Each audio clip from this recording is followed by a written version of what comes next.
Define telehealth, telemedicine, and virtual care.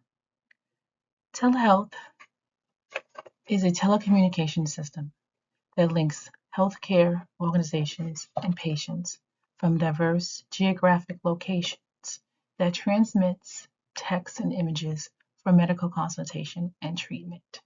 Telemedicine is the remote diagnosis and treatment of patient by means of telecommunication technology, physicians and patients that do not meet in person but have a remote appointment using electronic communication, and all medical information and care are delivered digitally. Virtual care is a form of healthcare that is an underlying term that encompasses remote services across the healthcare system industry. Telehealth falls under virtual healthcare, which includes delivering clinical services between the patient and the healthcare provider remotely. What are the benefits and barriers to telehealth? Telehealth is under the umbrella of telehealth and telemedicine, which refers specifically to clinical services. Telehealth and telemedicine cover similar services, including medical education, remote patient monitoring, patient consultation via video conferencing, wireless health applications, and transmissions of imaging and medical reports. Some disadvantages of telehealth include limitations with performing comprehensive physical exams. Some possibilities for technical difficulties is also an issue, and security breaches and regulatory barriers can be a very big disadvantage to telehealth. Another barrier to telehealth that may be worrisome and may adversely affect the continuity of care. Some may argue that online interactions are impersonal and dangerous, and that the virtual provider does not have the benefit of a complete history and physical examination to aid with the diagnosis and treatment. Telehealth also faces many legal regulatory hurdles, including large variations in rules, regulations, and guidelines for practice. This variability contributes to the confusion for providers engaged in telehealth practices for patient care and to avoid licensure or litigation issues. The Federation of State Medical Boards created the Interstate Medical Licensure Compact to ease the probability of licensure and the practice of telemedicine from state to state for physicians and physician's assistants. Under the compact, state medical boards would have to maintain and share information, and process is central to these providers and regulations. So one of the marquee issues with Mr. Burke being able to receive adequate care, and which is one of the more prominent issues with equitable care in the American healthcare system, is really that lack of attention to the pivotal role we see that social determinants of health kind of play in healthcare, right? So at a fundamental level, how would we define a social determinant of health? And it would be those conditions in the environment in which people are born, live, learn, work, play, and also worship, right? And an age that, age also affects a wide variety of health, functioning, and quality of life outcomes and risks, right? So when we talk about social determinants of health, they can be categorically split really into these 5 domains, right? And that's kind of where eventually I get to what I think why the hospital at home is really a solution to all this, or potential solution to the downsides or the lack of attention to social determinants of health. But the 5 domains, which are economic stability, health and healthcare domain, the neighborhood and built environment domain, and the social and community context domain. So each of these domains and the factors associated with them, need to be evaluated and measurably quantified so that we can support patients really from the onset of their care journey and across the spectrum of health, right? So from the economic stability domain, right, that really reflects the connection between a person's financial resources and their ability to get healthcare, right, at a more baseline level. The education domain, this is the connection between aspects of a person's education and their health and well-being, right? So it could include key issues such as like high school graduation, enrollment in higher education, language and literacy, also early childhood education and development. We also have the health and healthcare domain, and that is really when we say the health and healthcare domain, we're referring to access, right? And a patient's understanding of health services and their health. And we know that this is one of the more critical or consequential components of social determinants of health that we see talked about a lot. The neighborhood and built environment domain, right? This reflects really that connection between where a person lives and their health and well-being. So how does their neighborhood in which they live and the environment in which they live impact their ability to receive healthcare, right? And then we have the social and community context domain, and that's really the connection between aspects of a person's social environment, so like social support, family circumstances, which could encompass really that economic stability domain, and community engagement and how that impacts their health and well-being, right? So in considering all that, I would say that the hospital at home program, in conjunction with clinical data, right? So in Mr. Burke's care, we're looking at his hospital stay, right? So clinical data that we're gathering.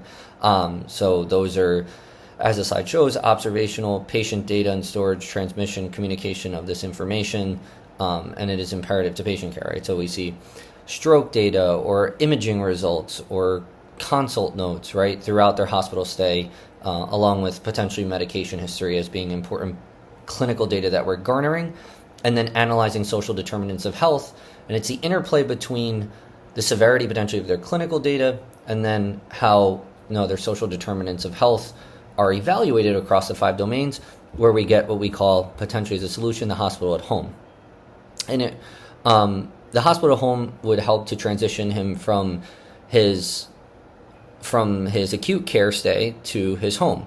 Many major health systems are transitioning to patients from their inpatient stay down to a lower level of care, which is like a hospital at home program, but it could also be the equivalent level of care potentially. It functions like a step-down unit, but patients are allowed to receive or granted, the privilege of receiving access in the comfort of their home. Most of these hospital at home programs are partnered with major academic medical centers, which easily allows the transfer of EMR data, which is really important. So as we've, go forth, this hospital home program it can really be very beneficial to addressing things such as transportation to a clinic, addressing food insecurity through providing nutritional services, along with meeting the other socioeconomic needs. Right now, we don't see too many of these because a lot of the hospital home programs require ancillary services that we haven't figured out a way how that would be covered from an insurance perspective. But yeah, I think a solution in the inpatient stay, which is starting to happen more, is a social worker case management team really diving deep into these issues with patients and being able to provide them with resources in a much more intensive way. Okay. What laws and regulations govern telehealth? Telehealth legal requirements vary by state, which means physicians should always seek individual legal advice if their practice is unsure about aspects of their licensing or licensure, or complex and professional board standards. State laws require the healthcare provider who is initialing the use of telehealth to obtain written or verbal consent once before the initial delivery of telehealth. As you can see on the screen, HIPAA, which is the Health Insurance Portability Act, is a federal law that establishes standards to protect patients' health information from being shared without their consent. Issues under debate by stakeholders include long-term audio-only coverage, broadband connectivity, disparities in access to healthcare, appropriate payment for telehealth versus in-person concerns about fraud, quality, safety, and a need for additional data to inform future policy making. How can organizations or providers address social determinants of healthcare? This particular screen refers to the 5 A's of SDOH. One, our environment should focus on identifying the social risk and assessments of specific patients and the population of where the patients live. Two is adjustment. Instead of addressing social needs directly, healthcare organizations can pursue a strategy that focuses on clinical care to address social determinants of health. Assistance. Healthcare organizations can pursue strategies to connect patients with social needs to government and community resources. Next, we have alignment. And alignment focuses on how healthcare providers can pursue an alignment strategy that assesses the social care assets in the community and organizes those assets to promote teamwork across organizations and invests in assets to impact health outcomes. The 5th A is advocacy. Healthcare providers can form alliances with social care organizations to advocate for policies that promote the creation and distribution of assets or resources to address social determinants of health. For example, healthcare organizations can call for policy changes to overhaul transportation services in the community, since a lot of members do not have access to a vehicle. In addition, healthcare providers can address social determinants of healthcare through these approaches. As I said before, one of the first 5 steps healthcare organizations can take is identifying activities that may already have been underway that fit in the aspect of the 5 A's. Then expand or enhance those activities through greater commitment from leadership. Invest in resources that support infrastructure and strengthening of engagement with patients and community stakeholders. And by stakeholders becoming a part of this will help strengthen the community and incorporate the 5 A's of social determinants of healthcare.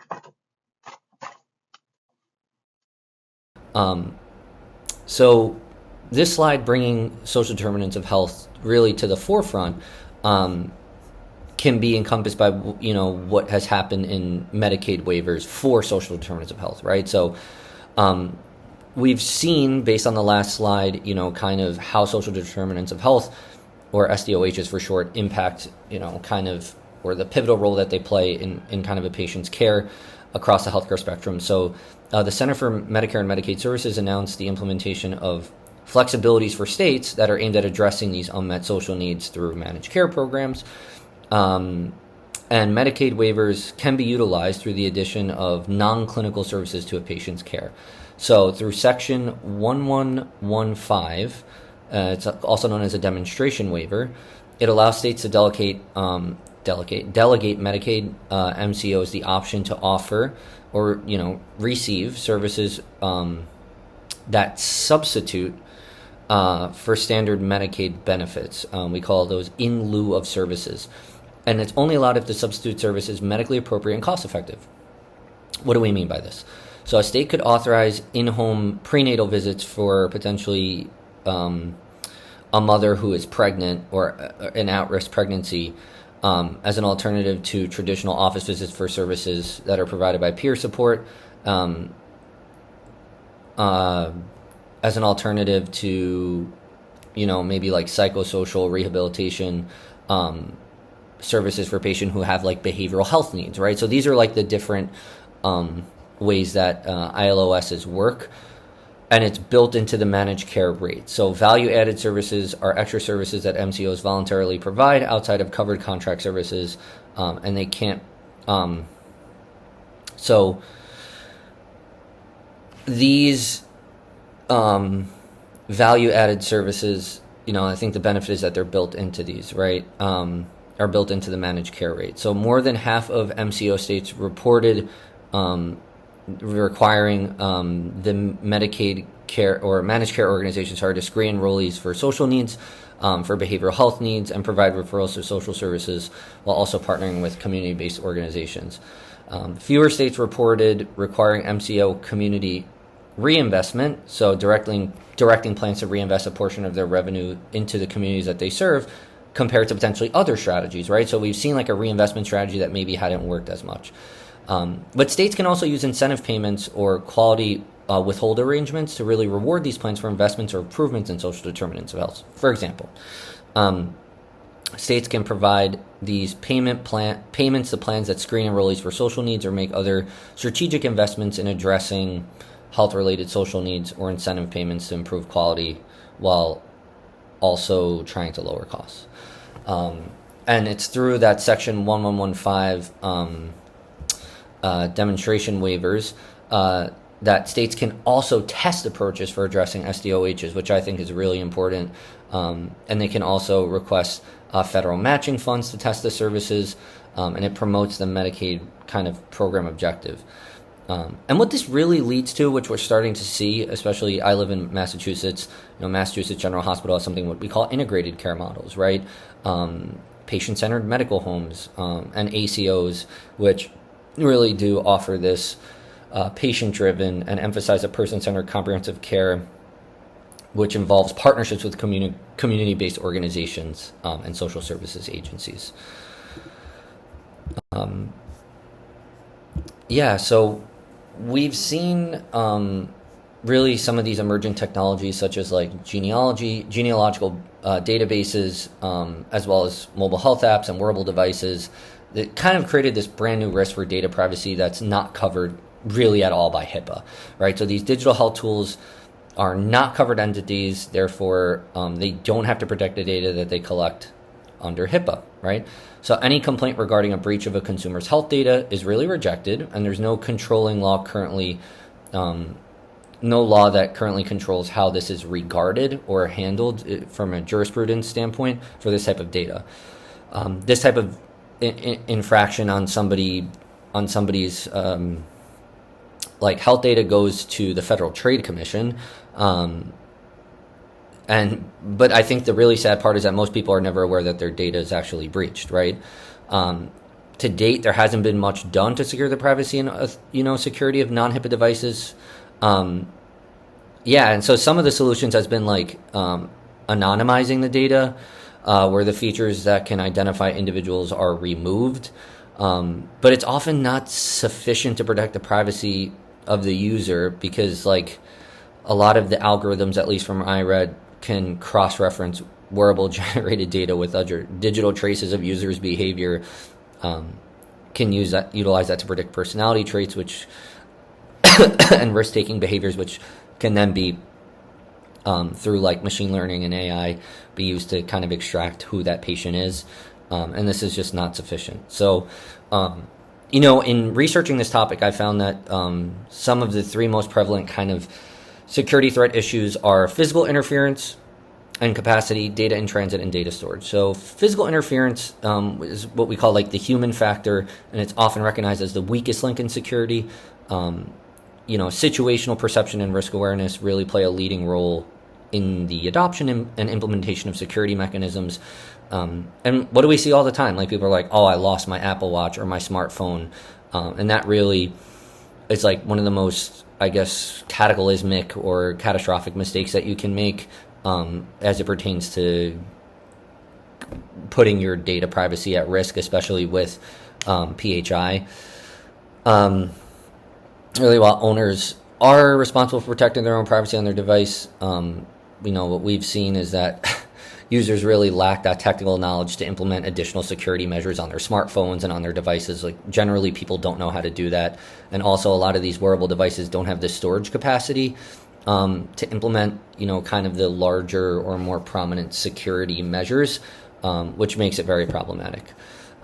So data in transit, what do we mean by that? When data is in transit, it's susceptible to what we call eavesdropping, or sniffing for short, and it's the process of monitoring, capturing all the data that passes through a given network, or tapping hardware devices that are used to access data flowing across a network, right?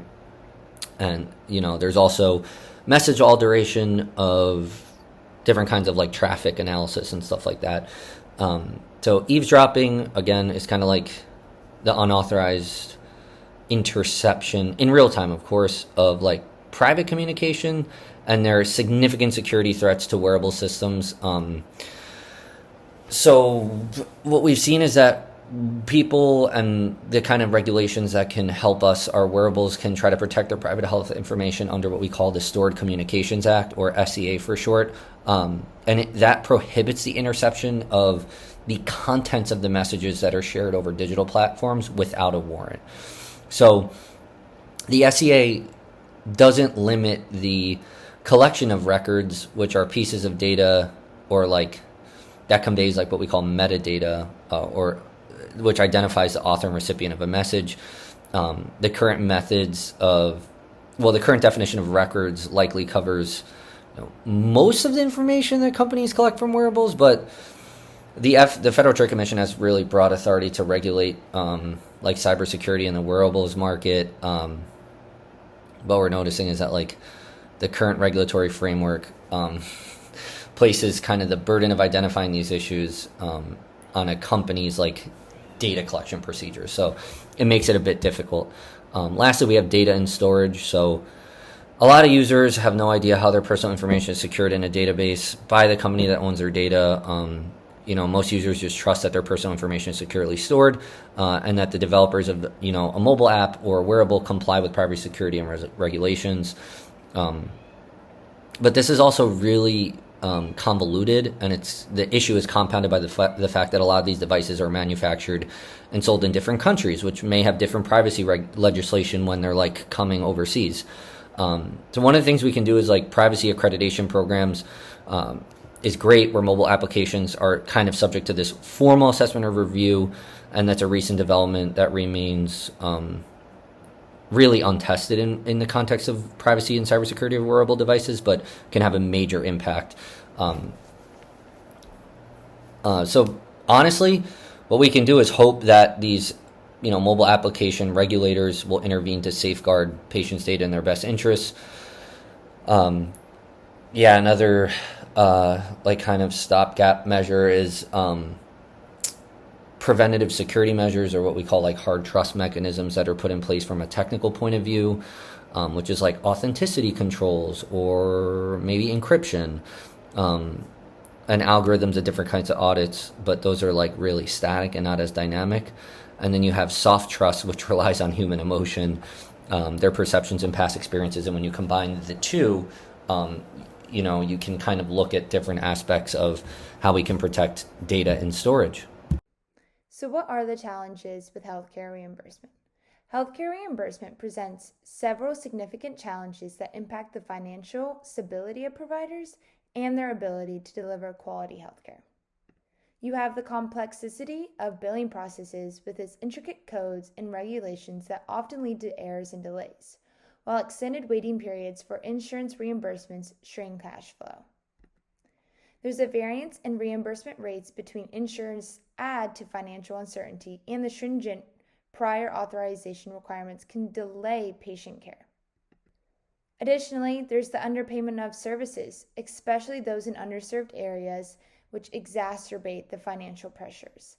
High out-of-pocket costs for patients contribute to difficulties in collecting payments, which increase the bad debt. Frequent regulatory changes require continuous adaptation, adding to the administrative burden. There are the high rate of claim denials, the time-consuming appeal processes that further delay payments. Finally, there's the shift to value-based care, which introduced new complexities in tracking outcomes and determining reimbursement levels. These challenges collectively create a demanding environment for healthcare providers, requiring careful navigation to maintain financial health and continue to provide quality healthcare. Telehealth has been available to us for over 25 plus years, but is just now becoming mainstream through the public health emergency, otherwise known as COVID-19, that happened in 2020.